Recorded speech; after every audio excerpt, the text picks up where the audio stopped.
You're watching Deprogrammed. This is the New Culture Forum's latest show, committed to fighting back against the forces of ideological conformity, particularly among the young. My name's Harrison Pitt, I'm a senior editor at the European Conservative, and I'm thrilled to be joined today, as ever, by Evan Riggs, who is a freelance journalist, and our special guest this week, Lewis Brackpool, an independent journalist and a contributor to the Lotus Eaters. Now, Lewis, you're one of those creatures who's most despised by our liberal elite, the citizen journalist, yes. The person who tells it how it is, goes out there on the front line and often demystifies media narratives around certain radioactive subjects. On which political issue in particular do you think there is the most concerted top-down pushback against the democratization of the media?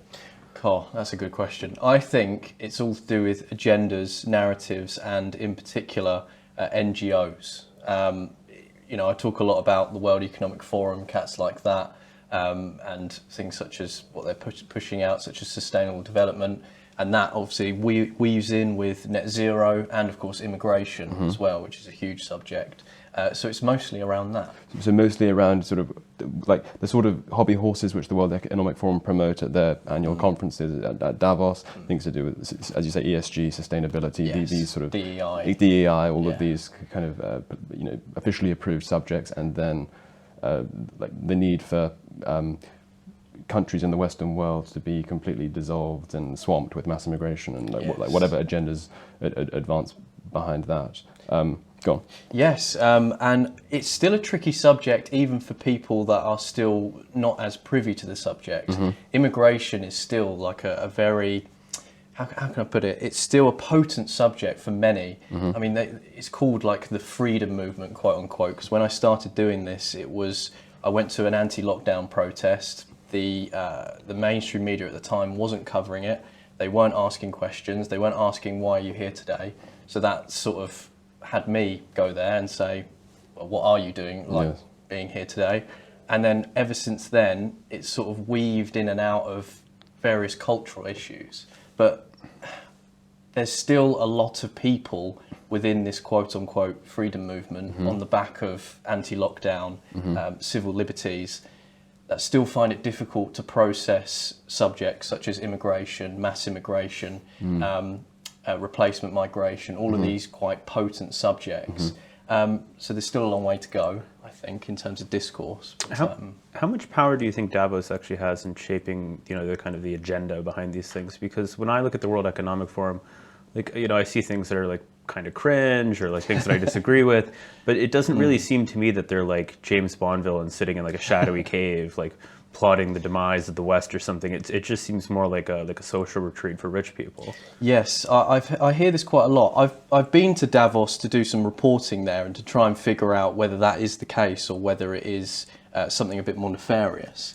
And what I've come to the conclusion after doing some digging on partnerships, who they're actually sort of in cahoots with, when you have an NGO that claims itself as a non-governmental organisation but is partnered with powerful organisations such as the United Nations, for example, and really pushing forward policy across the Western world, you start to wonder, okay, is it just influence or is there something just a little bit more than that? And I think it's still trying to get to the bottom of that, but sustainable development, especially with ESG, various other concepts that you hear at the World Economic Forum with various leaders, the most powerful people as well, from business partners to politicians, you start to wonder, it's a bit more than just sort of like a party get-together conference. That's my view. Some people may disagree, but that's absolutely fine. So, okay, what is the sort of the thread that runs through immigration or net zero or ESG or whatever? What is the why in why they're doing this? Like, what is actually their motivation? That is a great question. Okay, so for me, we're now seeing, if you look at the Home Office, for example, and how the Home Office is run, at the minute, from what I can see, the Home Office is mostly run by ideologically captured individuals that want to push certain narratives or have a certain way of things.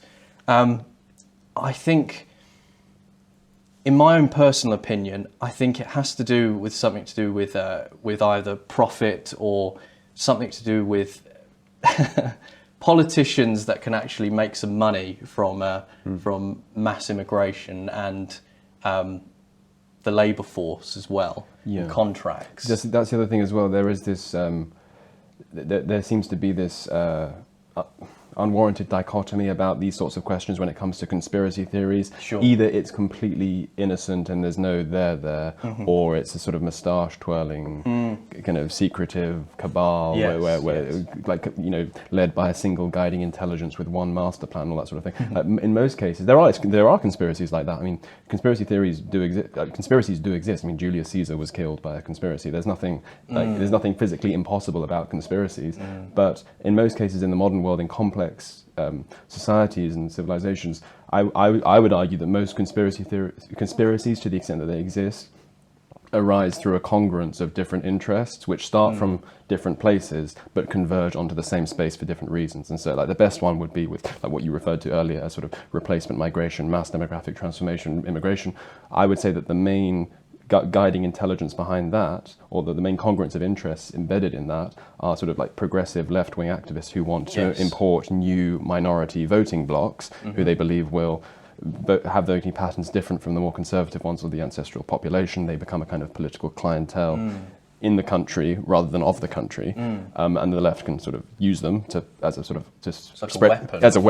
weaponized against the host population. That's only a conspiracy theory if you say it in your right wing. If you say it on the left, indeed, yes. What was it that Vivek called it in America? That's the Democratic Party platform. Yes, indeed, and it has been openly. And there have been, I can't remember his name exactly. He had a complex name. I think it was called Roy Teixeira. I don't know how you spelled it, but he was one of Obama's main advisors, and he wrote a book in the early 2000s called The Emerging Democratic Majority, which was talking about precisely this phenomenon. So when you pointed out, you know, it's a conspiracy theory. So that's the sort of the political side of it. But then I think it's the one you mentioned on the financial side of it. You have the economic right, not the political left, the kind of economic right who wants to lower labour costs, because you can, if you have cheap immigrant labour, you flood the lower ends of the labour market. And so they end on the same place, starting from different positions. I've noticed as well, in terms of the narrative, with surrounding the term conspiracy theory, I mean, that's, for the last 3 years, that has been thrown at a lot of people to sort of shut them up and stop them from actually having open and honest conversations about potent subjects, especially through lockdown, through other means such as mRNA, all of these sorts of subjects that at the time you couldn't really talk about openly. And this term conspiracy theory, I mean, if you trace back even the word or the term conspiracy theory coming from the CIA with JFK, and, you know, the documents surrounding JFK, it was used to sort of shut any criticism up. So I'm seeing this term conspiracy theory quite a lot and bandied around quite a lot to once again fulfill its purpose of stopping criticism, stopping people from actually just having an open conversation, especially within mainstream politics as well. But even in alternative media, which sometimes is a bit sort of frustrating, because I'd like the idea of, I mean, it's wishful thinking, but I'd like the idea of alternative media to kind of come together and say, look, let's get around the table and have a chat and try and sort of iron out what exactly is going on. When you say alternative media, you mean the business that you're engaged in? Yes, Is I that guess what, so, yeah. Is that, Yeah. No, just to clarify, so like from everyone that isn't part of the establishment. Okay, yes. So that can be from the Lotus Eaters to yourselves to, you know, other people across the UK, America, Canada. But when you said we should get down and talk, and what should we talk about? Well, things such as immigration being one Yes. is a huge issue. I think there's, like I said earlier, there's still a lot of people within the alternative media that can't seem to still find it so potent to talk about, which I think is incredibly important that we should, because the figures don't lie. No, indeed. I mean, we saw recently with the amount in net migration. Absolutely, That's gone and up.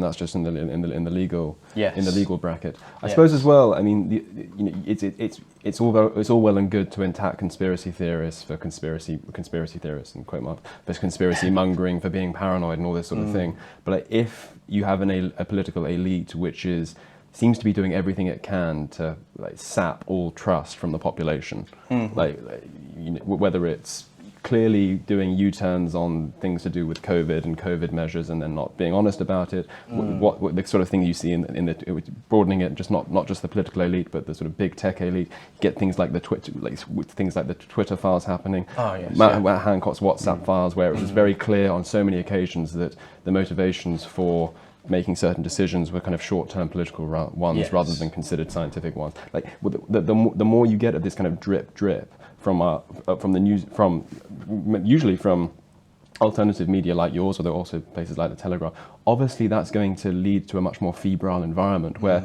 maybe people are going to start using the term conspiracy theory, overusing it, sort of over conspiracy mongering. I'm talking about on our side, but there's a sense in which people aren't to blame for being suspicious. Yeah, I forget who said it, but just because you're paranoid doesn't mean that they're actually not out to get you. Indeed, yes. Yeah. And you might be wrong about the reason they're out to get you, or in what way they're out to get you. But it's not obvious to me that the kind of the embattled right, so to speak, is feeling this way towards its elite.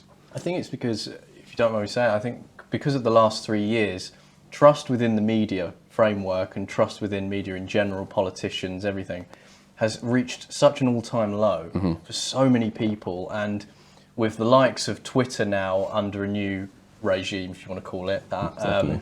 You're now starting to see a broader picture. Whereas, 2 years ago, you were considered a granny killer by most people if you went against certain narratives. So, I don't know, I think demonisation over the last couple of years, I think not being shown the full truth on certain subjects has sort of led people, including myself, to become way more cynical. Yes. And now my trust levels are almost gone. And that can be a very, very bad thing. And I do acknowledge that, because you can fall into traps. And I think people just need to be a bit more privy and aware of narratives and what's going on. So why did you decide to go the independent journalist route? Why not sign up with like the Telegraph or something like that? Good question.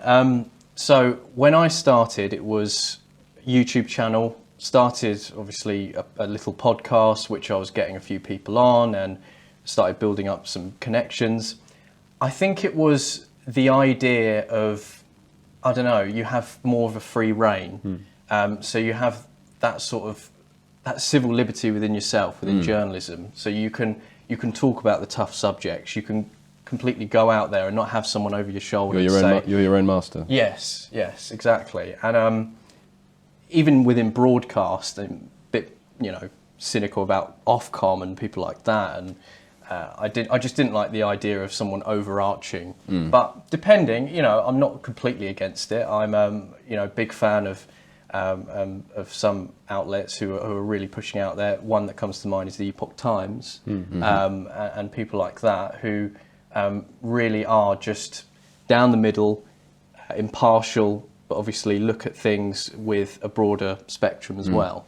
But the reason mainly was, I really liked just being out there and just not having someone look over. This is interesting though, because my question would then be, why were you not confident that you would be granted that freedom in mainstream outlets? So, maybe I'm romanticizing the history of the press, but the sort of picture you get from reading like All the President's Men, or watching the film All the President's Men, for example, the story about Woodward and Bernstein breaking Watergate, is that their editor they met once a month, but the editor wasn't constantly superintending everything that they were doing. They seemed pretty independent in terms of what they could do. I don't know if that's always been the case, but why did you not think that would be the case for you, I suppose?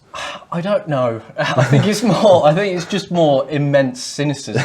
I really think it is just that. I think it's because during the last few years, there were things that a lot of the public wanted answers to, and even with requests to mainstream outlets, people weren't getting that answer. And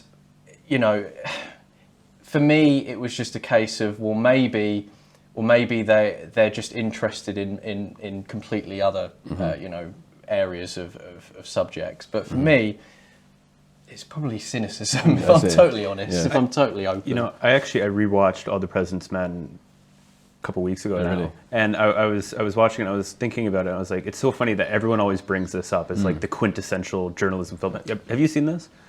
I haven't, no. You got to You watch should it. You gotta watch watch it over Christmas. You've got Yeah. plenty of time. It's very What's good. it called? Really The- good movie. the- All the President's Men. It's All about the President's- Watergate and how they cool. broke the story. Okay. And everyone always points to this as like, this is like gumshoe journalism. They're like knocking on doors and trilbies. they're in the office. Yeah. And like, this is the one. And it's like, yeah, the reason this one gets brought up all the time, the reason that this one is used as kind of the quintessential journalism film is because it was exceptional. If that was the normal day to day, nobody would really give a shit.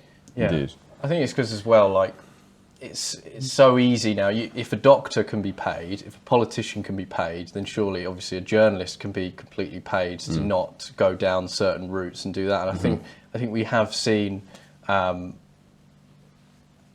few things. Maybe I don't think I can properly say, but yeah, there are some people that can be completely corrupted in that sense, and not to say that I would be if I was put in that scenario.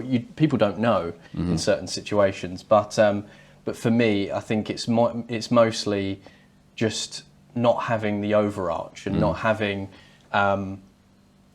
complete editorial control over you. The other thing as well, though, which is interesting, is that of course there is that risk in mainstream media outlets, but presumably, there's like, to what extent does the independent citizen journalist, content creator himself become a bit of a slave to his own audience and what his own audience expects? Like, is there not that risk? And it dovetails nicely with what we were talking about earlier in terms of, is there an incentive, an unhealthy incentive on the right at the moment to see a conspiracy theory in everything rather than having strict criteria for conspiracies? This is the problem. I try and say, not everything is a conspiracy, not everything is a quote unquote false flag, or you hear that a lot, right? Yes. And you have to just sometimes you have to spoon feed people, and that's not in a patronising way. That's in an honest, lovable way, because you have to present information honestly and transparently. You can't jump to conclusions immediately. You have to.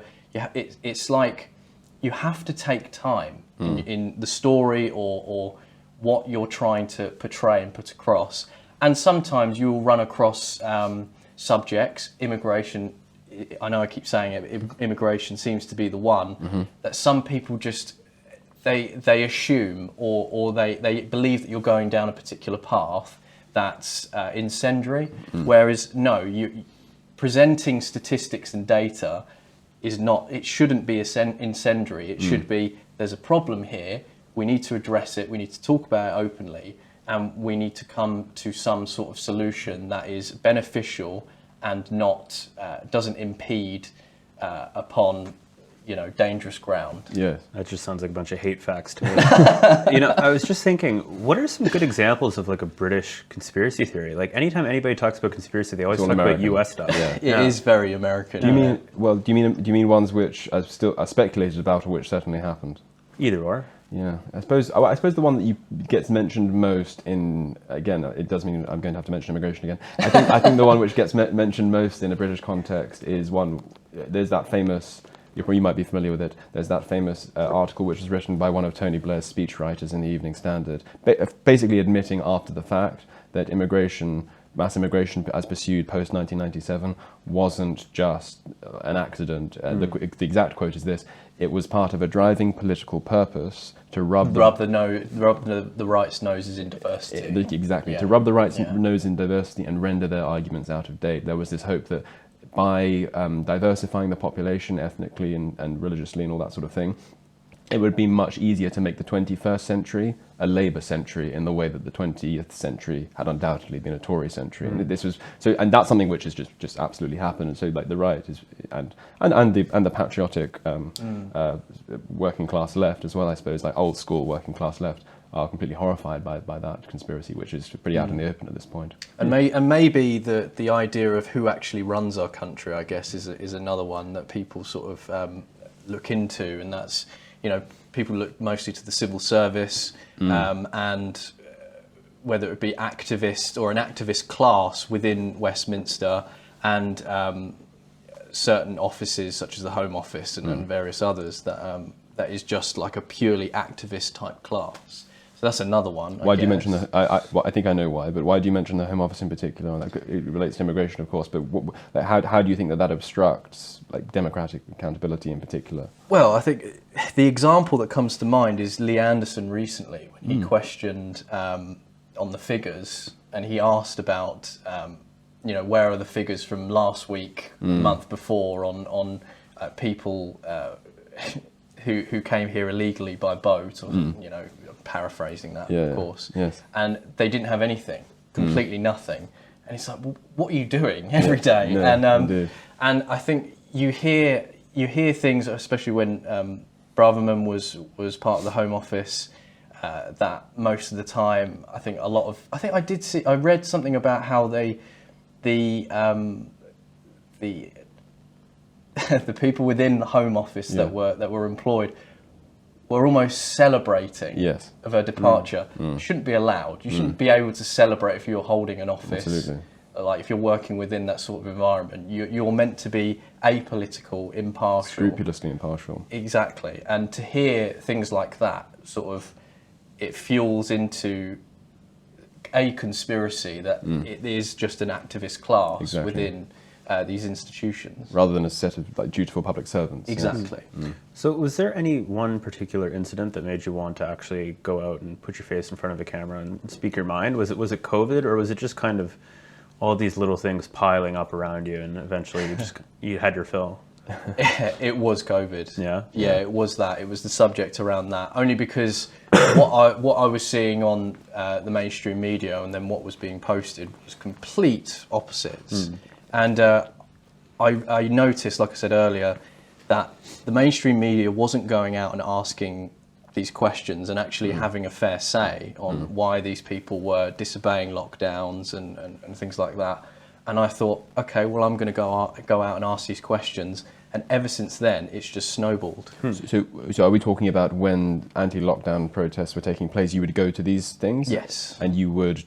What was the deficit between what the media would report on these things and what the police would say afterwards and what you saw? Yes. So the media would completely demonise this movement, who said it's not in their right. It's not completely like a shambles to have lockdowns within the UK, and of course it's going to lead to not only economic strain, but it was mostly about civil liberties and the idea that the state with emergency powers can just do this on a whim. And for me to go there and to ask the question, why are you here today, and to listen to the stories of these people, you realise that they're just everyday people. They're not these far right, agitators. Exactly. And you turn out they're just ordinary people that are just very worried. Yes. And when I realised that, by going and actually, listening to people and doing it in front of camera, you realise, why didn't the media just go out and just ask these questions? But yeah, so that was kind of the main drive. It's funny though, because it goes to show that their conception of a state of emergency being like the all-consuming point, which means that that's the name. As if by magic, as if by magic that happens to be the name of our most recent book, State of Emergency. But this kind of obsession with like, we're going to declare war on this, and therefore all of the resources of society need to be instrumentalized by the state, including the people of society. Consider the human resources of society and the physical resources and all this sort of thing have to be, financial resources have to be instrumentalized to pursue this sort of one main goal. In certain instances, that can lead to an expansion of government power in the sense that, like what we saw with COVID. But it was also very interesting how we saw the views about there being a state of emergency around racism leading to a relaxation of those same powers. Because there needed to be a right for people to protest, for example. So you had people saying things like, well, no, obviously Black Lives Matter protests are completely different in kind from anti-lockdown protests. Suddenly COVID didn't work. Exactly. Because, they would say this. The honest and intelligent ones, well, maybe not intelligent, but the honest ones would say something much more like, well, no, racism is itself a pandemic, and so Yes, and so I do remember seeing. and so they still have there's still that state of emergency mentality. There was an open letter in America that went out, which was signed by all these doctors, Indeed. medical professionals, Exactly. where it literally said like racism is a worse virus than COVID-19. Exactly. Exactly. Just Exactly. like- So Right.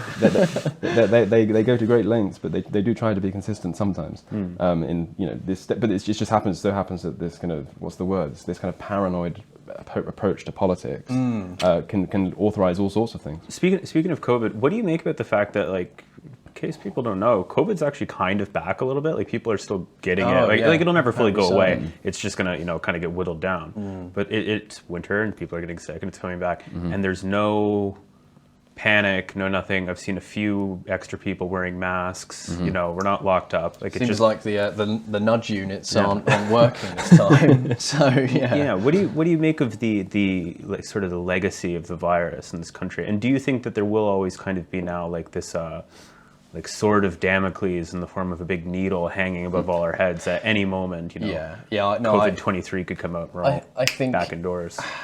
I think we saw the weaponization of fear for the last few years as well. And it's funny you mentioned, COVID is apparently come back now for, of course, the winter time, and it's actually quite nice to see that people aren't alarmist now, or as alarmist as it was originally. I know, of course, you could use hindsight bias for that, of course.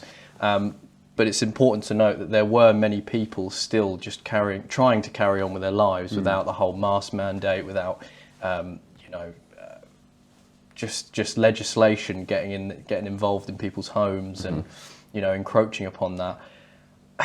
The thing is, it went from suddenly COVID to war within like an immediate reaction. You're talking about Ukraine. Ukraine, yes. In I terms remember of thinking that when the war broke out, I was like, well, that's the virus. yeah, son. that's the virus That's gone. it. Yeah. Yeah, Vladimir Putin just killed COVID immediately. It was quite it's interesting. But I think seeing the past couple of years with you look into things such as the nudge units that are part of, obviously, well, they say they're independent. They're not really, obviously, because they're in partnership with the establishment. But when you see these nudge units really push out their narrative and trying to get people whipped up in a state of fear to abide by rules that are put out by the state.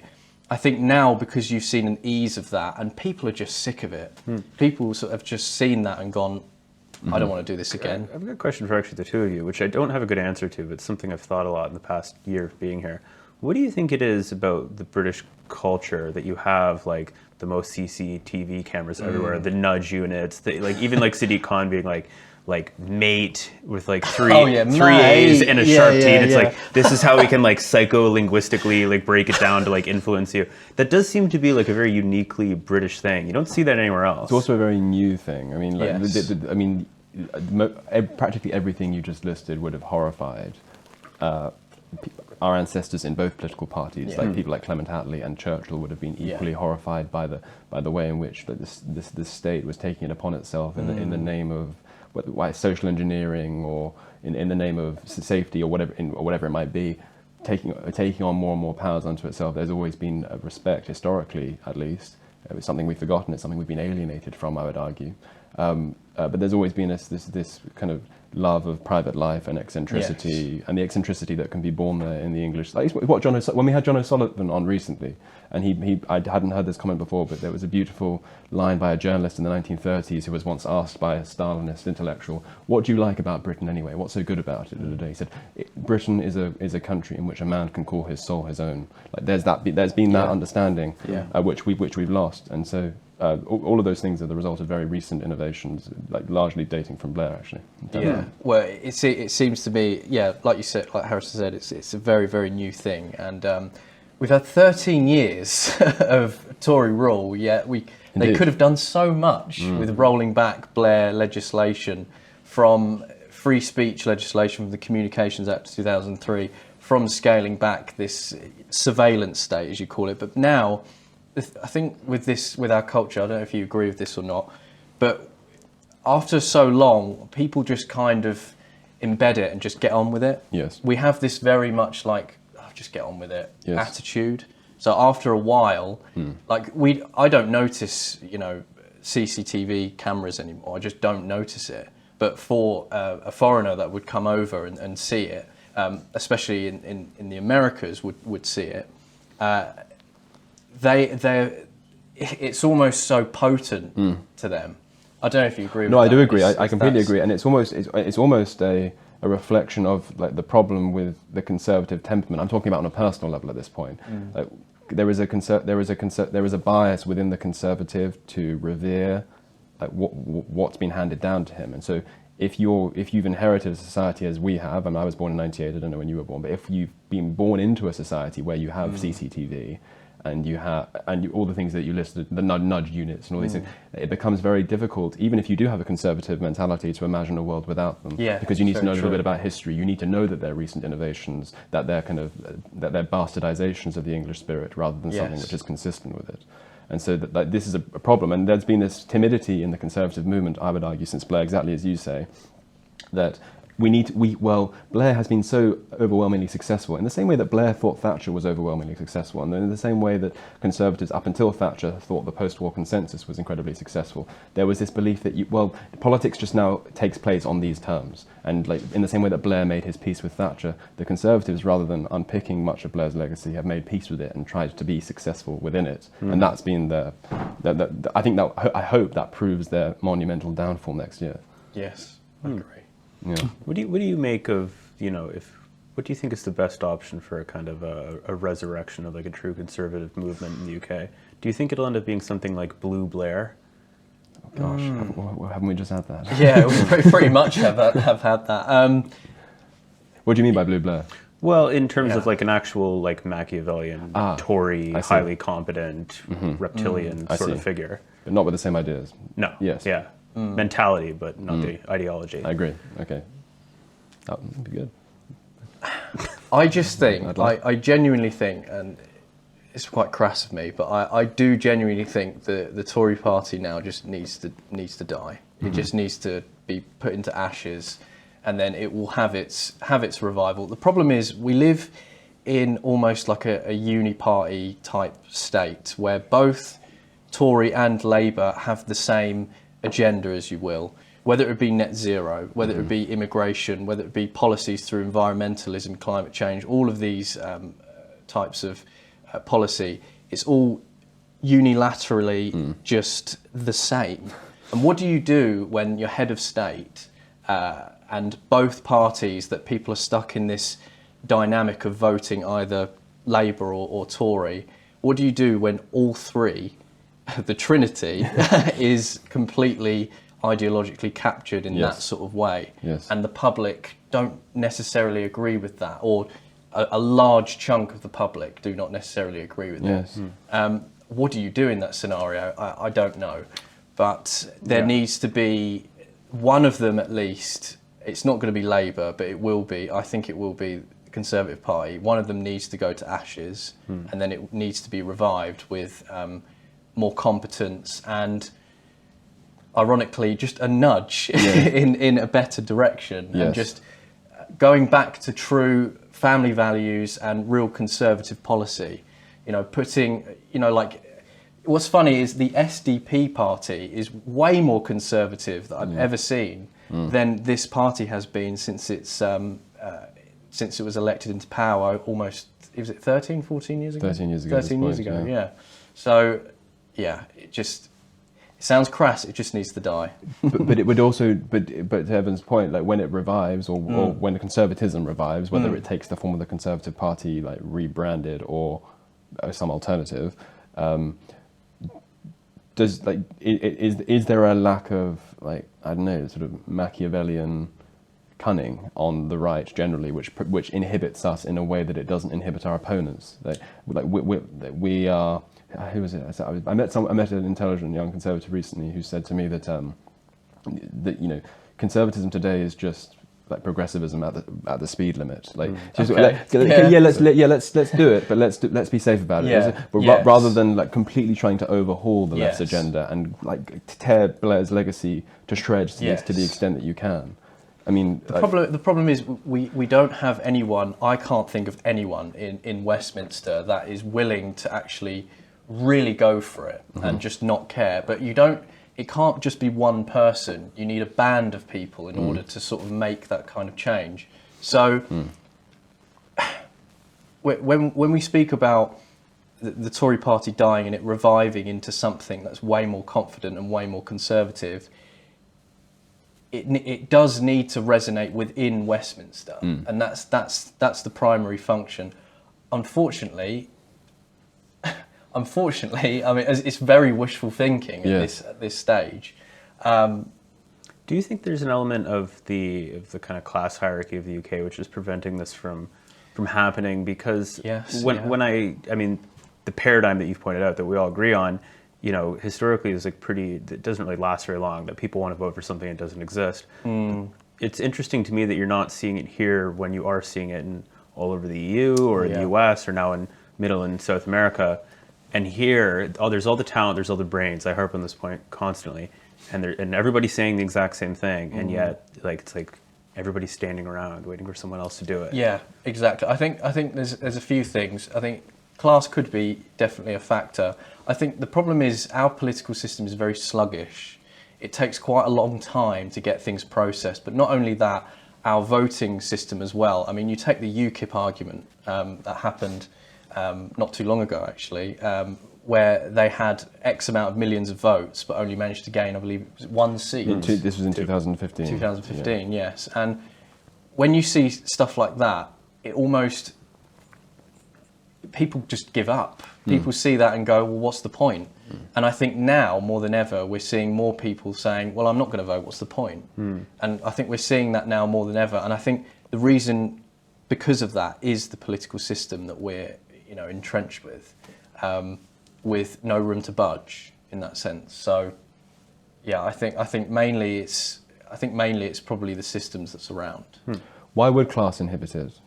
I think, again, this is just from an outsider's But perspective. why might it? Yeah, just to understand it seems to the me argument. that like if you look at let's just use Trump as the most obvious example. Like coming in, basically, sticking his finger up to the Republican Party, taking it over against their will, and basically doing so by being like a quote unquote populist, crass, like wrestling commentator type figure. Everything he did was low class, but it worked. Whereas like if you do something like this, like maybe you could say like Farage would be like a British equivalent. Farage is classed as low class. Yeah, it's interesting. It's very interesting. It's not easy to pin down because he went to what's it called? That school he went to Dulwich, which is a reasonably. I think P.G. Wodehouse went there. I mean, Trump's a billionaire. Oh, that's true as well. That's true as well. But we're talking about here. We're talking about like class in the British context isn't necessarily attached to how much money you have. So like Alan Sugar is a billionaire, but no one would say that he's upper class. Whereas and so it's slightly different in the US. But Farage, like he does appeal to a certain kind of working class spirit, I suppose, of like being. No nonsense, cigarette, pint. Yeah, it just seems like it's like to do all the things that we talk about need to be done. A lot of people would agree with it, but it would also just be so terribly rude. It's not a bad impression. You're acclimatizing. There we go. It's coming up. Yeah. Okay. That certainly could be part of it. I certainly think it would account for a lot of the timidity in the Conservative Party itself, which I think Peter Hitchens has defined the Conservative Party before. Because the Conservative Party only exists for obtaining office for the sons of gentlemen. That's all it's about. Like, there's no like content to it. It's just a kind of like vacuous, grinning, aristocratic, outfit which will do almost anything it can to maintain the lustre of being in office. It's like the Reform Club, but they're actually running the country. Basically, yes, or failing to run it effectively, and certainly failing to run it in a conservative way. No, it is. It is very possible. I've never. What made you? Why have you thought that? Is that just a result of the function of being here that you thought that? Yeah, maybe. I mean, maybe it just sticks out because if you come in from abroad, like you just don't have that inbuilt thing. But like, again, too, it's happening everywhere else but here, which means I do think it will happen eventually. But the reason it's lagging so long is I feel like nobody just wants to be like. There's a lot of appeasement, I think, as well. I think a lot of the Westminster Conservatives or even people who want to make some kind of noise, they almost feel like, I don't know if you think this as well, but they almost want to appease to the other side because they're afraid, because there's a big chokehold on culture from the activist class. Yes. And that's why I think it's holding a lot of people back, because the activist class does have a lot of power in this country through institutions, from education to Westminster itself. And I think that's as well has created such a huge barrier for someone to come in and break it down and just not care. Absolutely, I mean, but also like social status is sort of bound up with opinions today in a way that before it was probably more like low status today. This is something Rob Henderson's obviously spoken about this on here and elsewhere. Like low status today doesn't so much track like where you are in the chain of being in any kind of Elizabethan sense or anything like that. Like low status or high status, it means like, do you have the officially approved high status opinions? And so I don't know how true this is, that Dominic Cummings isn't always necessarily to be trusted, but he did put a tweet out recently where he said, well, I suggested to Boris Johnson that in order to stop the boats and reduce our numbers, he should do this, this, this and this. But he said to me that he didn't want to upset his liberal Westminster friends, stop getting invitations to dinner parties and upset the FT, like the Financial Times class. Like, I imagine we're fairly immune to this because we don't mix. Because we're not constrained. I'm not getting invited anyway. Yeah, that's true. I'm not got anything to lose. Exactly, but it must be harder to do what is necessary when it's going to be perceived as low status, not because of any kind of class connotation, but necessarily, or maybe I don't know, but because of the fact that opinions today and outlooks are status tracking. And I think like the Trump example is so unique. I think it's because over in America, it's an individual can just rise up and be able to crash through barriers. Here, for something like that to work, you do need a band of people as opposed to just one individual. So if it was to be, for example, a Farage, then he will need a band of people to, of course, lift up as well. Unfortunately, it's mostly, in this system, it's to do with appeasement to the party as opposed to policy. And that's a big struggle. When you say appeasement to the party as opposed to policy, do you mean what keeping in line with keeping the in line party. with the party rather than your convictions? Yes. And like what the people expect. Yes. People expect of you.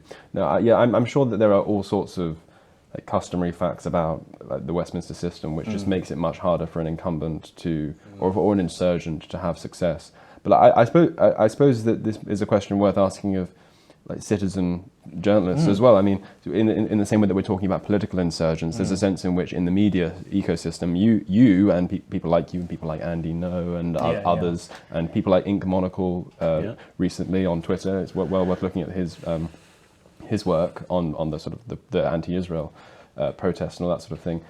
You guys are in many ways agents of chaos. You're doing, which is good. Like you're blowing it wide open, and like that's an important thing to be doing when people feel that they're not being told the full story. But is there a sense in which, like, is there any goal? Do you think of yourself as trying to hijack mainstream media in a way that we're talking about a potential political insurgent trying to hijack Westminster, or for you is citizen journalism just an end in itself, or is it a means to an end?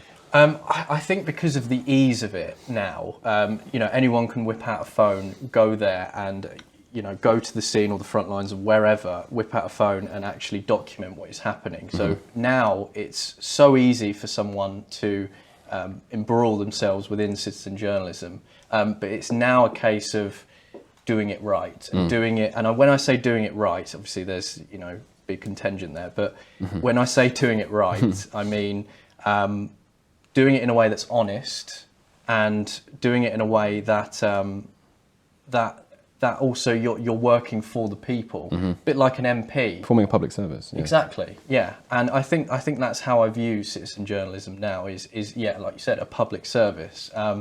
Which sounds very sort of hippie or whatever. Yeah. But to be honest, I think sometimes when you see a lot of people get blackpilled nowadays with what's happening, especially in this country with Westminster and the machine surrounding that, and people feel like there's not a lot of hope.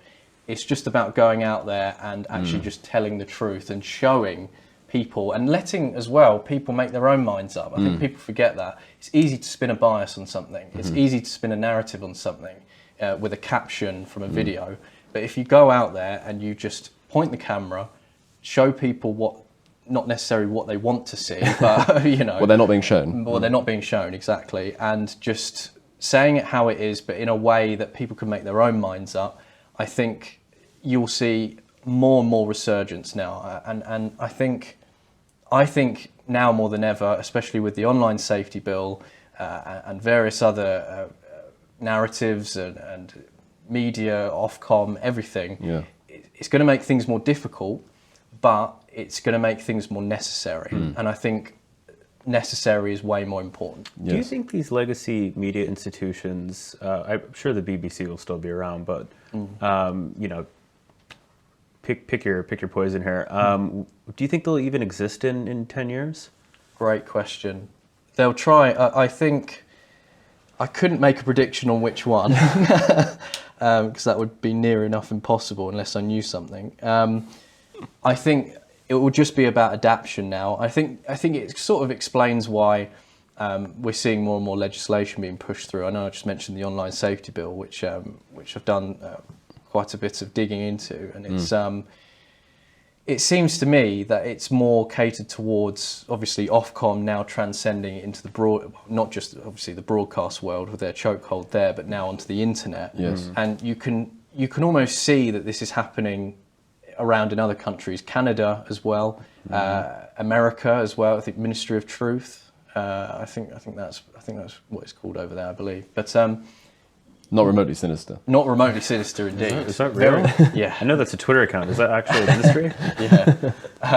Yeah. You're seeing this complete element of control, and I think when you say, are they going to not exist in terms of the legacy media outlets? I think they'll cling on, but I think people are more interested now in sourcing from Twitter because it's now being so open and people it's like the veil has been taken off, and I think people will more gravitate towards social media as a source of that's why I say citizen journalism needs to be done correctly, and sometimes just not putting out an opinion and just showcasing. But also they wouldn't be trying antics like the online safety bill if people like you weren't having success and you weren't eating into the influence or like challenging the influence of the legacy media in terms of their fate.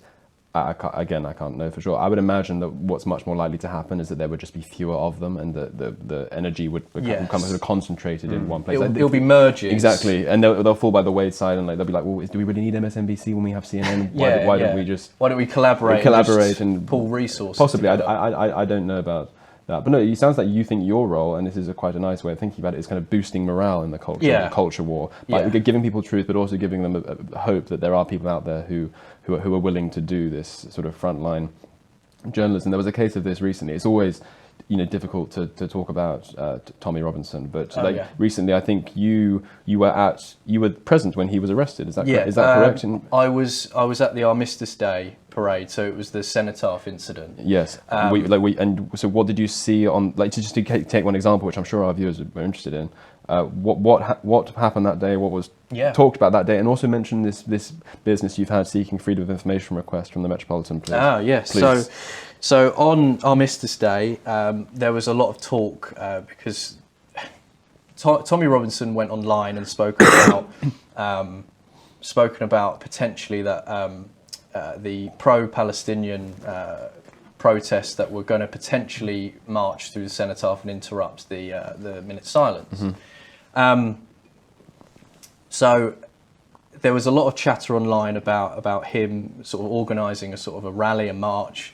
A lot of people said, don't go, including myself. That was my view too. I said, don't go because, regardless of what happens. Narrative control. Exactly. Yeah. And, the media with, Tommy Robinson being there, it will stifle things and they will paint people as whatever, even though, I'm sure he doesn't care about all these labels. But it would also distract from the main, we'll get to from the main point, so that instead of the headlines having to be like parade of ethno-religious supremacism overshadows what should have been a day of solemnity on the Armistice. Instead of being that, it becomes like far-right thugs, however wrong and sort of and clumsy that kind of those kind of sorts of characterizations are. It just means that the main point of the story that should be being elevated gets completely missed. Yes, and I said don't go.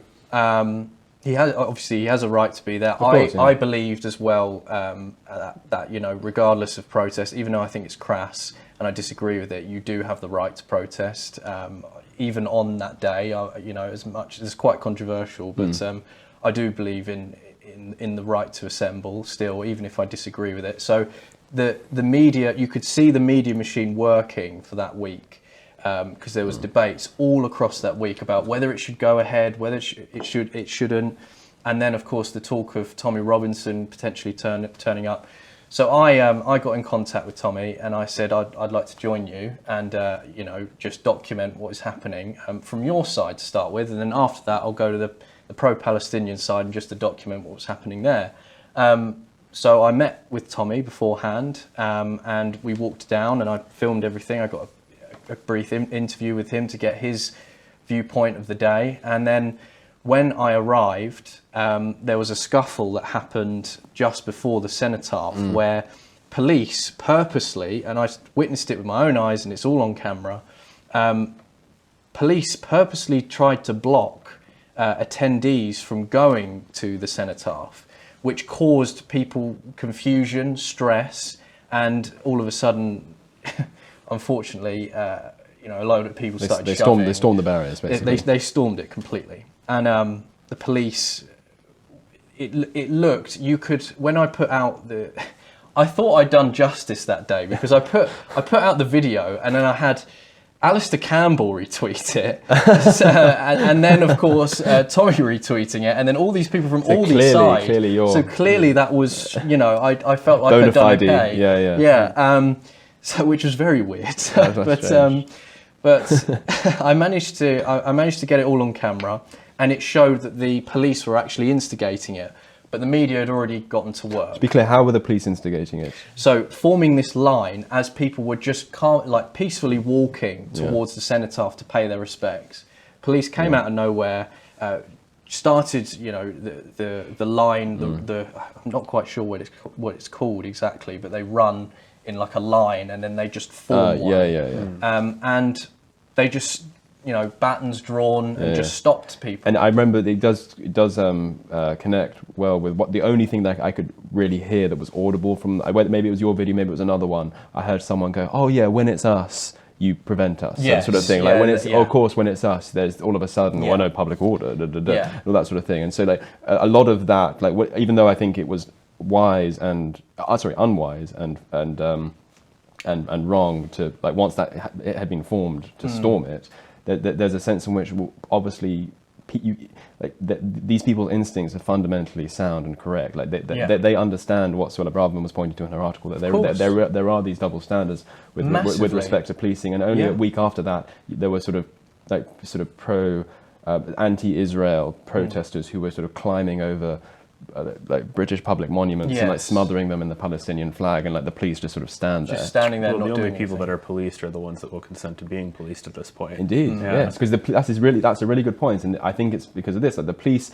no longer thinks of itself. This is so clear. The Metropolitan Police, at least, or the police in diverse parts of the country, if I can put it that way, no longer think of themselves as sort of enforcers of the law without fear or favour. They think of themselves as a kind of like diplomatic referees between different communities. That's a great way of putting it. and the arbiters of ethnic tension. Yeah, exactly. Yeah. And we will put out community reassurance patrols because, as we know, as Sadiq Khan literally said, diversity is our strength. But as we know, when there's conflict in the Middle East, that can flare up in London somehow. All this sort of thing. And so they do. Once you think of it in that way, all of a sudden the community, which is as it goes with what you're saying, which is most willing to say we're not going to be policed, and which is going to cry racism or cry bigotry, all that sort of thing. The police thinking of themselves as diplomatic referees rather than actual enforcers of the law without fear or favour. They have to pander to those demands. Not to shoehorn in my favourite country, but in Singapore the police are actually officially recognised as arbiters of ethnic tensions, but it's just not biased at all. Really? Right. Yeah. So if you multiculturalism is built into the Singaporean constitution, and if you disturb the peace between the different races that live within Singapore, which demographics are tightly controlled. Doesn't matter who you are. Doesn't matter if you're a Muslim, Malay, or Indian, or Chinese, or expat, or whatever. They will crush you. I didn't know that. Yeah. But regardless of how the Metropolitan Police think of themselves, they weren't remotely interested in your freedom of information request. No. And like, why did you file one? What did they say? And like, what does this tell us about Because the blob generally? I suppose? I because I saw the media machine get to work, I saw that and I thought, oh, hang on a minute, I was there, I saw what happened, I've got it on video, here it is, posting it for people to make their own mind up. And unilaterally, everyone agreed that the police instigated this. So I thought, okay, I'm going to have to file an FOI because they're not being honest. They're completely shunning this away, mainly because it is Tommy Robinson, and there quite clearly is some kind of two-tier system against him. Obviously, yeah. And this has been happening for quite a long time with Tommy. So I decided I'm going to put out an FOI. I asked for communications, memos, emails, any communications between the Metropolitan Police, within the Metropolitan Police, within the Met, to figure out what was said even before the protests and the communications of particular officers that were involved in this incident to try and see why they decided to use this particular tactic of stopping people from going, who ordered it, why, and just to compare notes as well between Tommy Robinson's attendees that were going to the cenotaph to the Palestinian protesters that were there on the same day, and just to view how they were viewing both sort of sets of or groups of people. They took over 20 days, and that is actually you're not allowed to do that. It has to be within 20 days, and I requested that. They then said, "Oh, under section 30, they have to reply within 20 days." Yes, sorry, yeah, they had to reply within 20. And they said, "Oh, under section whatever, we're able to push this back." So they did, and now I have to wait until January 24, to which obviously the narrative's completely gone. Nobody's talking about this anymore. That's it. It's done. Hush, hush. It very much is like that. If there's something that's quite clearly, well, I say 8 times out of 10. If it's something that quite clearly you can stir a narrative or stir the pot with, when you try and find more information on it, it tends to just be knocked back as soon as we've all turned our attention away to something else. And I've noticed this time and time again, so we're just seeing it again. What do you make of the this sort of cordon sanitaire around Tommy Robinson, who, I mean, again, too, as I've now said a few times on this episode, like, when I come in looking from the outside, I don't really see Tommy saying things that don't sound just like Douglas Murray on, like, Trigonometry a few months ago. Like, I mean, he's saying it with a very different kind of mannerism and different accent, but I don't know the full history of the EDL or of Tommy, of all these things, but like, if I just look at how he kind of exists today, it doesn't really seem like he's so far outside the Overton window that he's like persona non grata, but everybody talks about him in these like hushed tones. Yeah, it's very, very hush hush. Yeah, you've met him. You've met him. Unlike us, what do you make of him? I like him personally. I don't have a problem with Tommy whatsoever. He is his own worst enemy at times, and I think he even agrees with that. Yeah. The thing is, there are things that I disagree with Tommy, like everyone. And it's important to note when I do journalism, or when I'm doing citizen journalism or whatever, and I'm talking to people, it's important to go out on the day and do your work and to be as impartial as possible.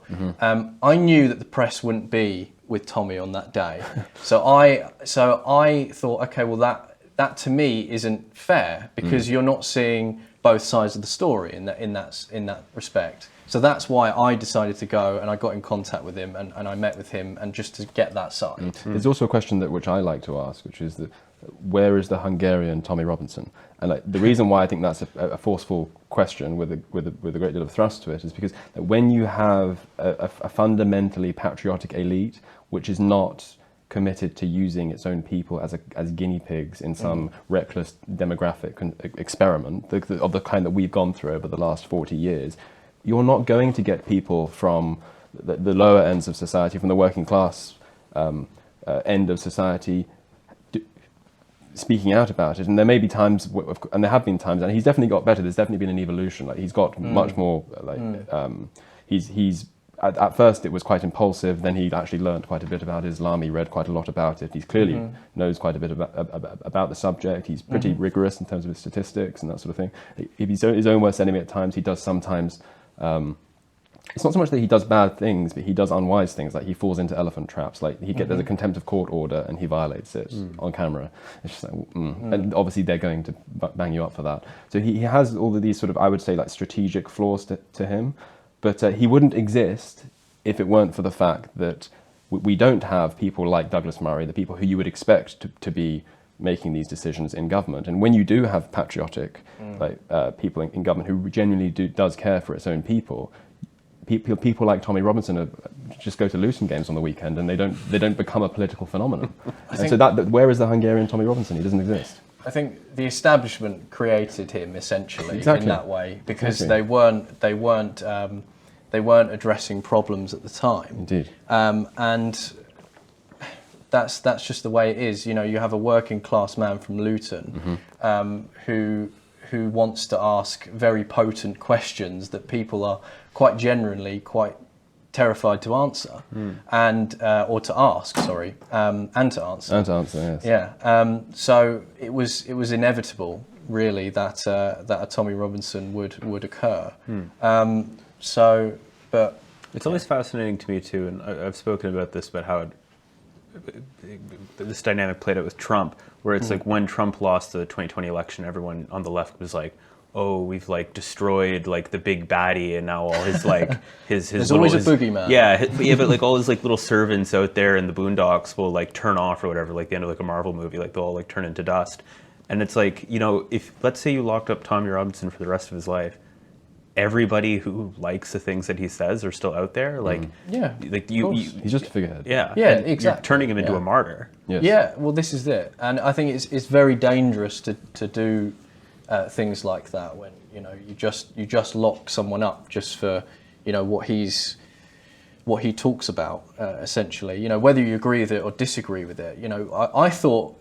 I was under the impression that this country was founded on the battle of ideas, essentially, and that everyone, you would have hoped, would be able to sit and just, if a bad idea comes along, you would have a good idea to replace it, and you'd be able to do a two in a row. But unfortunately, we don't live in those times anymore, where it's guilt by association. Oh, you interview this person or you speak to that person, that means you endorse everything they say. Yeah. You're labelled the same person. Whereas it's created that cloud of it's created that cloud of worry. Sitting here today, I'm sure you both don't endorse everything I say. Of course not, and you don't. It's an interview. But people forget that. And people forget that guilt by association just only, it narrows the conversation. So it's the mark of a declining society. Well, listen, Lewis, thank you so much for joining us in Deprogrammed. Keep buggering on, boosting morale in the culture war so that we can keep buggering on. Very good of you to join us. Evan, thanks as ever. You've been watching Deprogrammed. Make sure to like, subscribe, leave a comment if you wish, and we shall see you on the next one. Hello.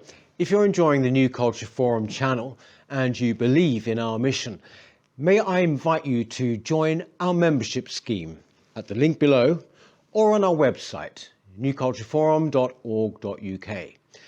Our work is more important now than ever, and we have great plans ahead for the future, but we can't do it without your support. From as little as £3 per month, you can help ensure that we continue on our mission.